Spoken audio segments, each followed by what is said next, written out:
Mofonaina isan'andro, atolotry ny Mpitandrina RAKOTONAVALONA Maholy.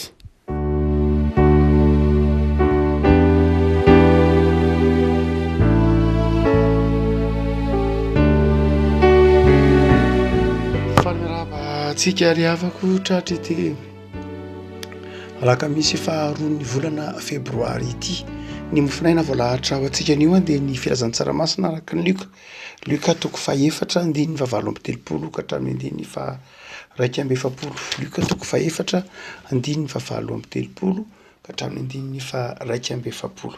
Fakina amin'ny anaran'i Jesosy riavako. Ary no nitsangana niala teo amin'ny sinagogy Jesosy dia niditra tao an-tranon'ny Simona. Ary azo nitazo mafy ny rafozam-bavin'ny Simona. Ary izy ireo nangataka taminy hasitrana azy. Dia nitsangana teo akaikiny izy ka niteneny mafy ny tazo dia niala tamin'ireo vehivavy zany ary nitsangana niaraka tamin'izay izy ka nanompo azy ireo. Ary raha niletika ny masoandro ny olona rehetra izay nanana marary tamin'ny aretina samihafa dia nitondra azy teo aminy ary dia nametra tanana tamin'izy rehetra tsirairay azy ka nahasitrana azy. Ary nisy dia mininy voaka tamin'ny maro ka niantso hoe hianao no zanak'Andriamanitra, nefa no narano ireo ka tsy navela niteny satria nahalala azy ho Kristy. Ray masonao manao ansinana ny fahamarinana ny teninao ny fahamarinana. Amen. Afakely ravako malala ny fomba filazan'ny Luka na ny fomba fitantaran'ny Luka ny filazantsara raha mitaha amin'ireo filazantsara roa hafa sinoptika mitovy fijery aminy. Zany raha ohatra zany ka saika mitovitovy ny fitantaran'ny Luka sy Marka ary Matio ny zava-nitranga tamin'ny andron'i Jesosy dia manana fomba filaza manokana mihitsy Luka momba ny fitantarany mahakasika an'i Jesosy. Luka moa araka vatsika dia tsy jiosy akory, tsy jiosy fa jentrisa zany hoe tsy fiaviana jiosy. Dokotera izy ary mpanampy nanara-dia amin'ny Paoly satria Paoly tsy salama matetitetika dia i Luka mivady no manjoy amin'ny Paoly, mitsabo amin'ny Paoly miara-tarany ary mitantsoratra moa satria avaram-pianarana izy dokotera dia mpitantsoratra dia mazava ho azy fa lasa nanoratra ny tadidy ary dia itony filazantsaraka ny Luka itony dia voatahiry tamin'izany firaketana tsoratra raisin'ny Luka tety tsy teroa zany fony izy nanara-dia any Paoly. Ka dia ny apôstôly ao ambadiky ny filazantsaraka ny Luka dia tsy afa-tsy akory fa i Paoly tahaka ny hoe i Marka dia tao ambadiky ny filazantsaraka ny Marka Petera na dia tsy apôstôly ary zany Petera sy Luka. Dia zao nanana apôstôly izy izay tao ambadiky io filazantsara izay mbola eo am-pilatanantsika ankehitriny io. Ohatsika hoe miavaka be ty filazantsaraka ny Luka ity. Mampiavaka ny Luka dia mitaha amin'ireo roa hafa sinoptika mitovy aminy dia ny fifaliana. I Luka dia manao zava-dehibe ny fifaliana. Ny filazantsaraka ny Luka dia manomboka amin'ny fifaliana amin'ny fitantarany azy. Luka toko faharoa ny andininy fahafolo toy izao no manao hoe indro milaza teny soa mahafaly aminareo aho dia fifaliana ao lehibe ho an'ny olona rehetra. Aza matahotra io dia nilaza ny amin'ny filazany tamin'ny mpiandry ny ahaterahan'i Jesosy dia ny filazantsaraka ny Luka dia manomboka amin'ny hoe fifaliana ho an'ny olona rehetra. Ary ny toko farany sy ny andininy farany ny Luka toko fahaefatra amby roapolo ny andininy faharoa amby dimampolo dia mbola mifarana ihany koa amin'ny fifaliana hoy ny andininy faharoa amby dimampolo. Ary izy ireo antsin'ny apôstôly zany dia nitsaoka an'i Jesosy dia niverina ho an'i Jerosalema sady faly indrindra. Manomboka amin'ny fifaliana ny filazantsarany Luka dia mifarana amin'ny fifaliana. Ary io afaka malala tsy hoe amin'ny ohany fa ao atenatenany filazantsara dia miverimberina mihitsy amin'ny Luka ny atao hoe fifaliana. Misy mpanoratra anankiray fa nodimandry tany amin'ny taona 3:9 exégète iny isany ataontsika hoe olona fantatra teo amin'ny tantaran'ny fiangonana tany Allemagne dia Helmut Gollwitzer. Helmut Kolvitzer de nanoratra boky tany amin'ny taona 8 tany La joie de Dieu na dika moa izy io tam'y teny frantsay fa tam'y teny allemand nanoratany Helmut Kolvitzer azy fa nadikany tam'y teny frantsay izy de natao La joie de Dieu no teny le matevitevina ihany le boky satria eo amin'ny 300 page eo io boky io atramitsika am'resaky sao de na de efa tany amin'ny taona 7 izy io navoaka de mbola hitanao fa natonta maromaro ihany atram'ty andro ankehitriny ty de mbola hitanao tsy ndraindray eny amin'ny mpivarotra boky any Mpitandrina ty boky hoe La joie de Dieu ty. Luc Kolvitzer de zay nanao fanadihadina no fikarohana manokana momba ny hoe ny fifalian'Andriamanitra. Ny fifalian'Andriamanitra tantarainy Luc.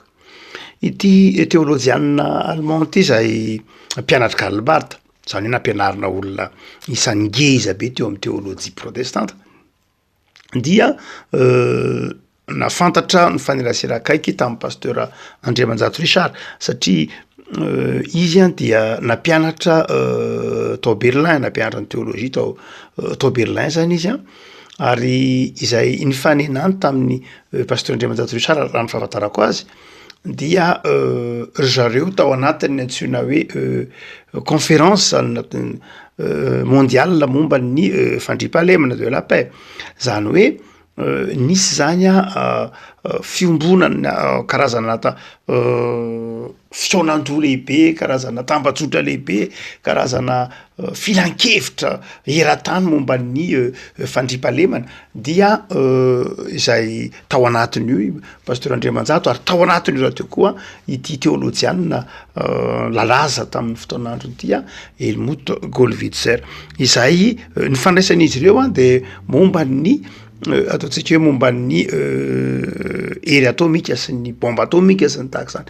Itsika mantso efa somary tsy de somary mangingina kely ihany raha ny fitsofohan'ny fiangonana tsy de renao tsony ny fiangonana eran-tany na isika amin'ny lafiny maro tsy retsony ny fiangonana indrindra ny protestante am'izao ataontsika hoe ny 20 taona farany na 20 taona teto amin'ny tantaran'izao toa zao de somary mangingina kely ny protestante raha atao ndray mijery tsy tahaka ny tany amin'ny taona 50, taona 70, taona 80 na mbola aty amin'ny taona 20 aza de mbola reno mandrakariva ny fiangonana katolika romanina aloha ny rentsika mandrakariva ny fijoroany amin'ny sehatra maro samihafa fa ny protestante somary nangingina kely ihany tatoato noho ny antony maro samihafa nateo tatoato atao anatin'ny 20 taona 30 taona tam'izany fotoana zany protestante de nanakolazaina mihitsy tsy nangina teo anatrehan'ny tsy fandriampahalemana teo anatrehan'ny olana teto ambonin'ny tany momba ny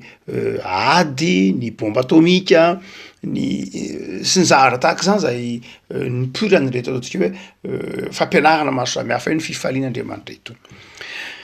Dia ity théologiana zay ataontsika hoe tsy de vahiny loatra tamin'ny théologiana malagasy ity de raha mamaky laiza sora anao de mahita fa Andriamanitra ozy de zao faly rehefa tafahavana tamin'ny olona.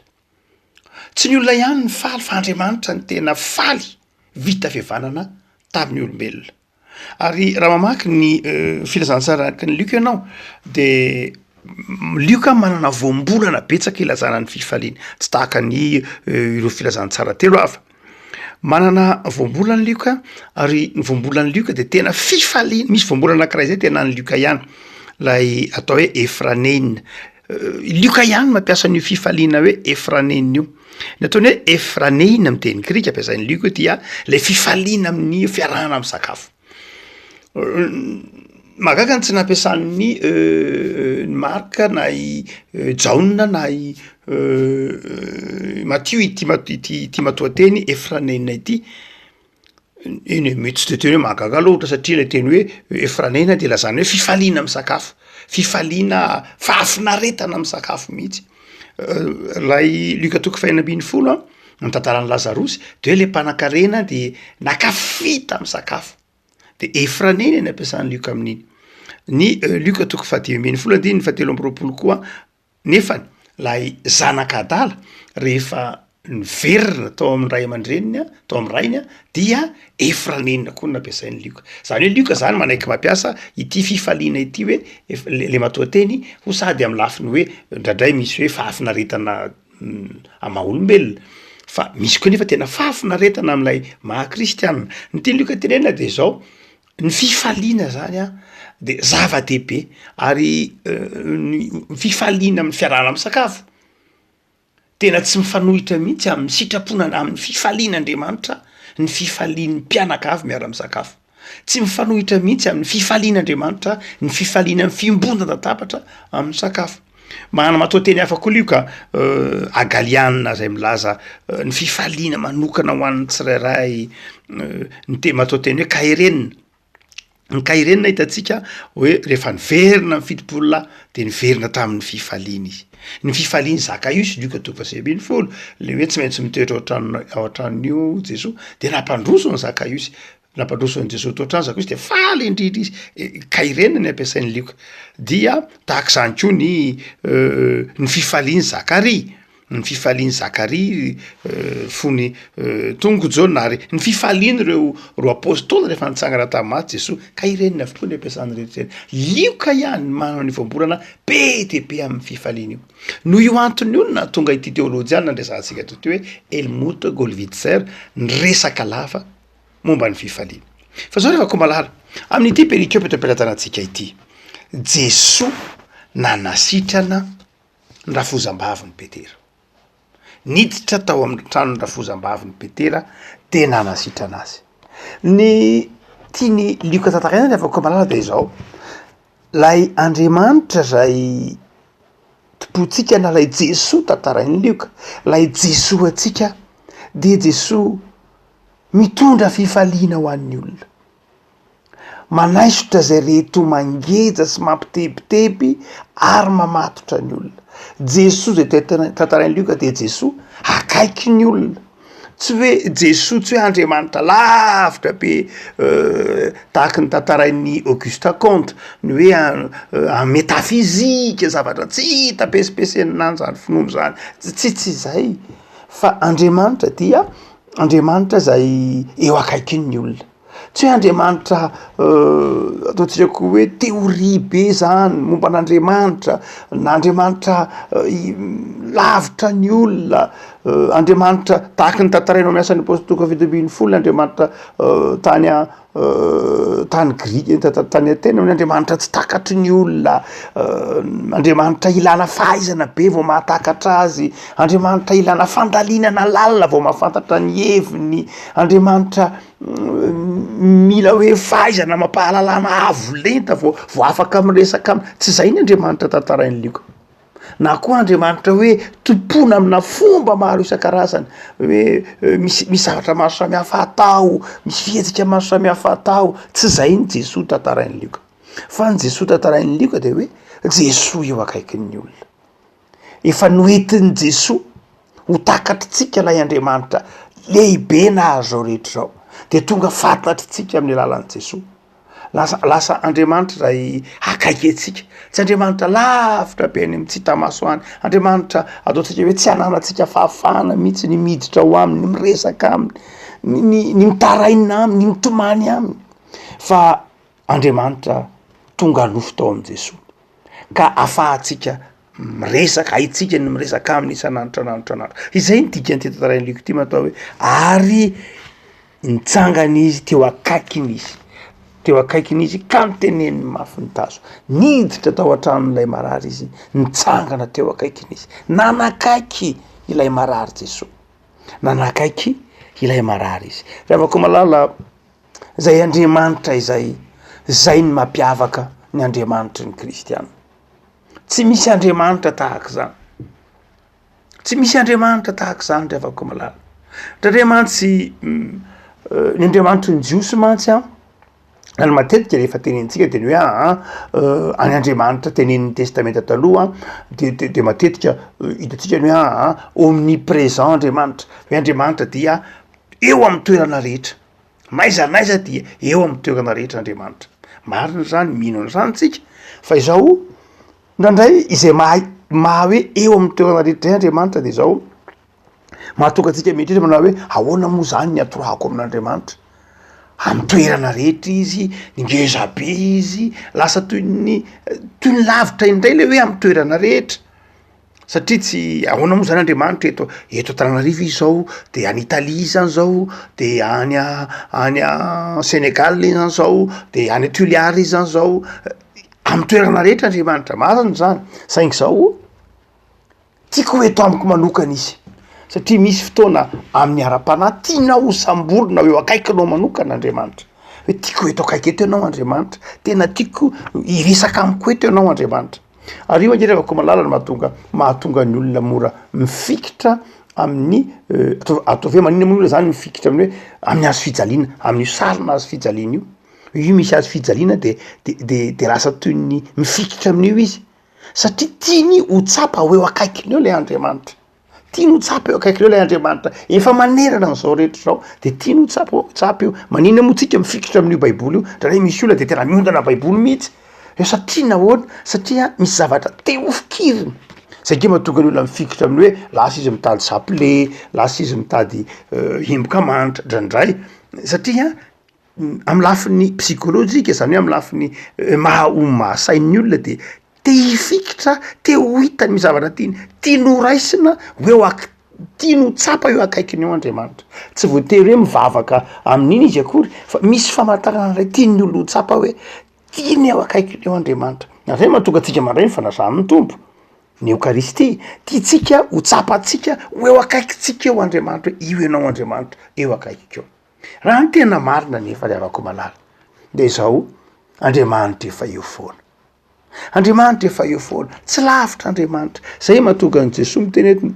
Luka mitarizy manao hoe de nitsangana angely Jesosy de nanakaiky an'le marary angely Jesosy de niteneniny angely aretin'le marary ary dia nitsangana lay marary de nanompo azy zany hoe de nandray azy de ninkoka teo aminy de nanaraka azy de nitafa tao aminy lay marary afaka malala ilay Andriamanitra izay akaiky anao zay izay io tantarain'ny Luka io Andriamanitra mahita ny aretitsika mahafantatra ny setin'ny fotsika azotsika iantorahana ohatsika atao hoe afaka mijery vavahana be dehibe ianao fa amin'ny vavahana maro samihafa de zao ny olona ny manatona n'lay Andriamanitra raha miteny vavahana silamo isika sanatria tsy manaratsy fa milesaka fanazavana raha misaka vavahana silamo ianao de zao ao anatin'ny andro 5 mahasilamo dia ny fanaovana pelerinage marina fa hoe fotoana fitokanam-bavaka zay saingy fiezahan'ny olona anatona an'Andriamanitra raha ohatra ka mivavaka amin'ny atao ve ny boudisme ny olona na ny hinduisme ny olona de zao any Inde ianao na takzany de misy tendrombohitra avy be mahatratratra any amin'ny anarivony metatra ny avony de miakatra mandady ny olona mandeha miakatra amin'ny totobato iny mandeha mandrapatonga any amin'ilay tempolony lay atao ve lay sampy any ambony any atapy tendrombohitra any ny olona ny miezaka manatona n'lay Andriamanitra adrarena de voatery mifady ianina mihitsy amin'ny boudisme de mifady ianina vao mahatratra an'ilay atao hoe nirvana hoe tena mahazo firaisana feno amin'Andriamanitra mifady ianina tsy manao ninninina fa de mitoka-monina rehefa koa malala tsy zay nefa lay Andriamanitra tantarain'i Jesosy efa namorain'i Jesosy mihitsy ny lalana makao amin'Andriamanitra hoe fiainana ny hoentina de zao nanakaiky Andriamanitra ary dia nitsangana nanakaiky ny olona izy nanakaiky ny marary izy nanakaiky n'lay fangiry fritsika izy nanakaiky n'lay zavatra tsy zakatsika izy ary tsy vitany hoe no akekeziny ny fahotatsika tsy vitany hoe no akekeziny lay otatsika sy lay aretitsika fa no esorony zany hoy Jaona manao hoe indro ny zanak'Andriamanitra zay manaisotra no esorony teo amintsika nongotany teo amintsika zay raha baky hoe manaisotra nongotany teo amintsika mbola nifikitra teo amin'ny nofotsika ny aretina nifikitra teo amin'ny nofotsika ny fahotana ny fahazarana nipetaka niraikitra teo amin'ny fiainatsika ny tebiteby ny fahoriana fa indro ilay zanak'Andriamanitra hoy Jaona nanaisotra nanongotra izany fahotana zany teo amintsika ary mitondro zany tao amin'ny hazo fijaliana rehefa malala lay Jesosy tantarain'ny Luka anao de Jesosy manome fanantenana atsika manome fanantenana anao manome toko anao fa fifaliana ny tiany iainanao, manakaiky anao izy, manasitrana anao izy, mampahery anao izy, miteny aminao izy, tsy manary anao izy mba hahatonga anao anana fifaliana. Engrenavako malala ho hitanao, ho tsapanao ny fifaliany ny filazantsara, ny fifaliany mpino, satria ny Andriamanitra zay tompontsika de Andriamanitra efa nanakaiky atsika ao am' Jesosy. Andriamanitra tsy lavitra atsika, Andriamanitra tsy atoro zay olantsika mihitsy aza. Andriamanitra zay Igor Witzer manao hoe Andriamanitra faly vita fihavanana amitsika. Engane ho tsapanao zany fifaliana Andriamanitra izany ary anjaka ao am-ponao ny fifalian'ny tompo Jesosy. Ivavakintsika tompo am'soranao zahay noho ny amin'ny fifaliana mpanantenainao an'ny mino, sotra fa hiavanay amy zanako zao tontolo zao ny fifalianao. Fifaliana zanako zao tontolo zao fifaliana mandalo tsy maharitra, fifaliana mielina ihany ary fitaka sy ankosotra ihany ny fifaliana zao tontolo zao. Fa ny fifaliana zay ampanantenainao anay tompo de ny fifalian'ny fanjakan'ny lanitra maharitra, tsy voaovan'ny fotoana, tsy voaovan'ny elanela-toerana, manaraka anay am'izay rehetra alehanay satria ato am-ponay ny fifalian'ny fanahinao masina, fifalian'ny olona voavela eloka. Tompo misaotra anao ray fa mitondra fifaliana ho anay ianao ka de sitranonao ny aretinay, ny tebitebinay, ny fahoritsainay ary ny teninao teny mahery, manaisotra ny ota miraikitra, manaisotra ny tsy fahasalamana mitapikitra eo amin'ny fiainanay fa mitondra fifaliana vaovao anay isan'andro. Jesosy de ataovy tsapanay ny fifalianao. Zavelanay ferinaina am'izay fotoana mandalo n'izao tontolo zao zahay.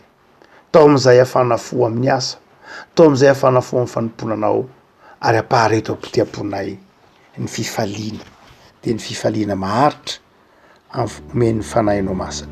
Mitoera ty anatinay Jesosy, ho fiainam-pifaliana ny fiainanay isan'andro. Aminaranao Jesosy. Amen.